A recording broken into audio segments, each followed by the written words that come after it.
I was in the car with my dad yesterday, and I hadn't looked at much information from over the weekend. At this point, he's like, "Did you hear what they're saying about Dontayvion Wicks?" It's like, no. No, I haven't so far. He's like, apparently he's been a monster at camp. They're calling him the neck. They're saying he could take a Davante Adams like year 3 leap. So immediately, hearing this, not very happy. I'm sorry. I'm not unhappy for Dontayvion Wicks. I'm just like, yeah, it would be nice if the Packers didn't get Davante Adams again. So I Googled the article, and it was written by, who was it here? I just want to make sure by Freddie Boston on Lombardi Ave. He said, "Forgotten Packers wide receivers soaring toward Davante Adams level breakout." It's a really good title. Well done. Like nice job drawing me in on that. And he wrote, the arc was step 1, promising rookie season. Step 2, disappointing follow-up season marred by a lot of drops.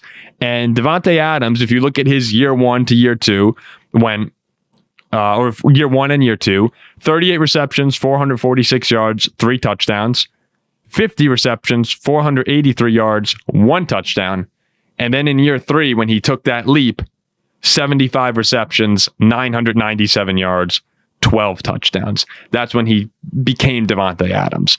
And, Davante Adams, in a way, his career kind of reminded me a bit of when I was looking at Chris Carter, because Chris Carter was another guy who didn't really get going till let me see. Chris Carter. Am I misremembering this? Chris Carter got going when he was a little bit 26 in Minnesota, 26 years old. He had 962 yards. That was his breakout, really. But then his first 1,000-yard season was 28. But Davante Adams, I guess he was 24, so maybe not quite the same. But it took a little longer than most guys to break out. We're seeing dudes now like 21 years old to come in and just be dominant. Man, Davante Adams was very good. Andy Herman said, "Wicks looks fantastic, getting open per usual, catching everything thrown his way." I actually thought there was a great quote from Wicks, who just said, "I know I can catch the ball." When Packers fans have really been getting on this receiving group for the right reasons. There were a lot of drops last year. I just thought the quote, "I know I can catch the ball. Everybody else does too. You just can't get caught up in the outside noise." That was just funny to me.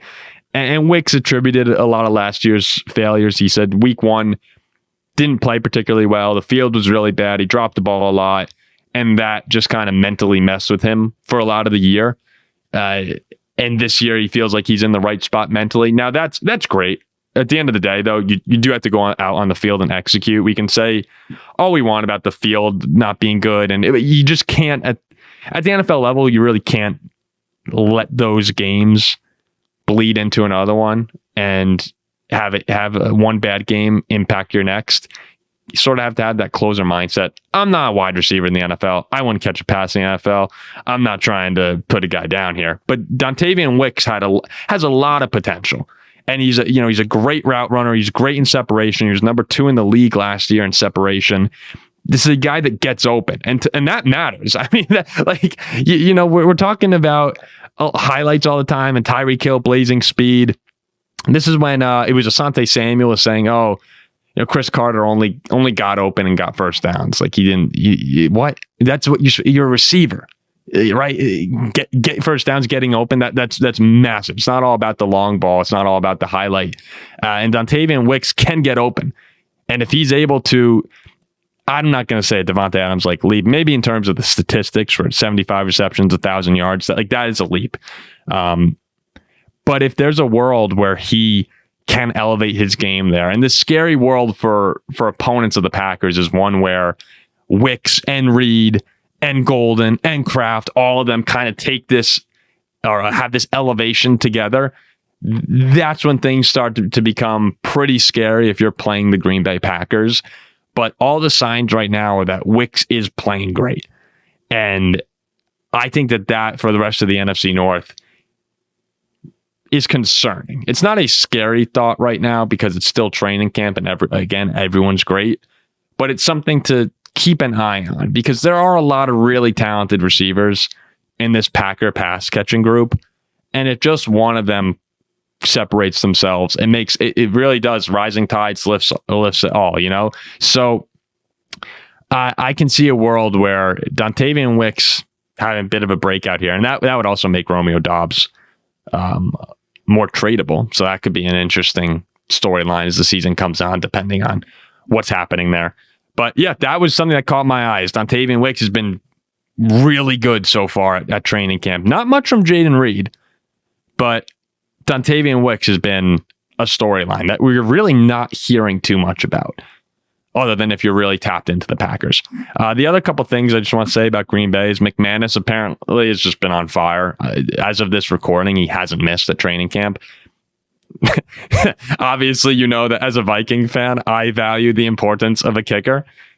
Obviously, Packer fans over the past few years value the importance of a kicker, maybe more than most other teams do and should. So I've always thought, put aside his personal stuff, I've always thought Brandon McManus is a total beast. So when they signed him, I expected him to be really good. And it's not surprising to me at all. The last thing I want to say is, checks out. Matt LaFleur did say regarding Jordan Love recovering from his injuries, I think usually you can move a little better if you don't have a knee or a groin. Yes. Like that's what we've been saying this entire time. For people who don't believe in Jordan Love or who are upset with his performance from last year,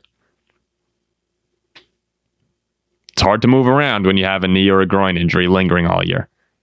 And if you're going to see this 2023 version of Love, a lot of it will probably be because he's not dealing with these hamperings that he had last year.